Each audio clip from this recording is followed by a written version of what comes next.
Do you have a child who uses a communication tool, like an app or a paper-based one? Have you ever wondered how you can help them learn to use that tool? Does the communication tool, or AAC, confuse you? This video will provide you with some strategies you can use to learn how to keep it real as you and they learn to speak AAC. Once they feel that their voice is important and that you want to know what they are thinking and feeling, they will want to use their AAC tool. And it doesn't matter what type of communication tool the person is using.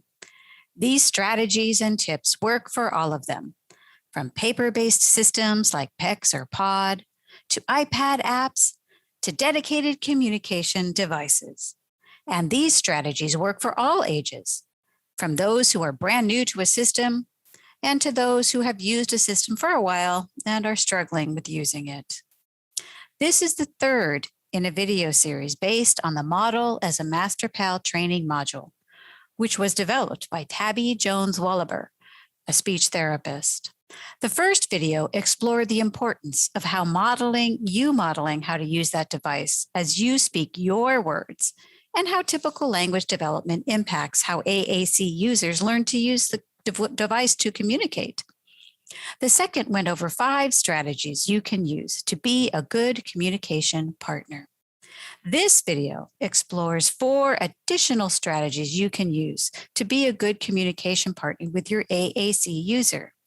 They include how important wait time may be for the AAC user, and some great information on how important a prompt hierarchy is. It also explains how important it is to let the AAC user lead the interaction and to engage naturally, but with a plan. Motivation is the key to successful AAC use. So let's start with wait time. The typical teacher in a typical classroom waits 3 seconds for a child to respond. Just 3 seconds. But for our AAC users, we need to think of wait time as thinking time.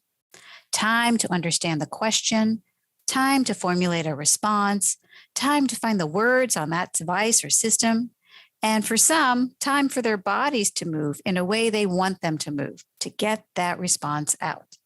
So let's give them more time. Some may need 15 seconds or more to come up with that response.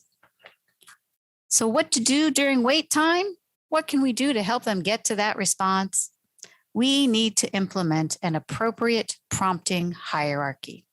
The one you see pictured here is from Kate Ahern, and there is a link to it at the end of this video. But essentially, you need to encourage their response and provide appropriate prompting for them. First and foremost, make sure they are motivated to respond. Do you have their attention? Is this something they have something to say about? Once you've done that, then you start with that wait time or expectant pause. Then you move down the hierarchy to indirect visual cue, maybe then a direct visual cue. Then you go to an indirect verbal cue, then maybe a direct verbal cue. None of that work? Try a non-directive model, such as some people might stay. Still no response? Go back to increasing that motivation. And the best way to have motivation is to let the child lead that interaction. Some of you may have seen these videos from James Corden's show. So much fun and so engaging for everyone. So slow down. Watch what they are doing. Imitate what they are doing in an appropriate way. Try to encourage some turn taking with that activity and, of course, respond relevantly. And most importantly, have fun. The best way to motivate an AAC user is to engage naturally with them. Engage naturally, but have a plan. If you will be letting them lead you in a dance party, you may want to have an alternative to an electronic device available for modeling. So how about a lanyard with AAC symbols they're familiar with on it? Or maybe Post some single message communication symbols on a board that they can dance over there and hit a button to say what they need to. Heading to the beach or a pool or taking a bath?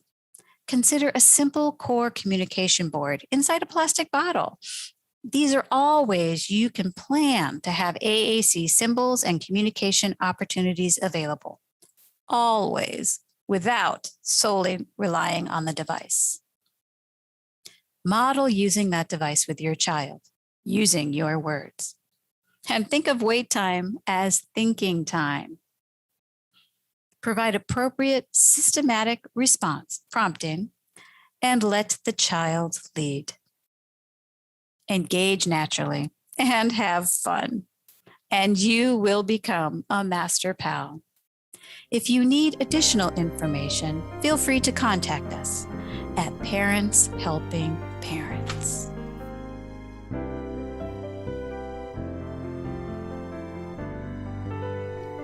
This video was funded in part by a grant from Ability Central.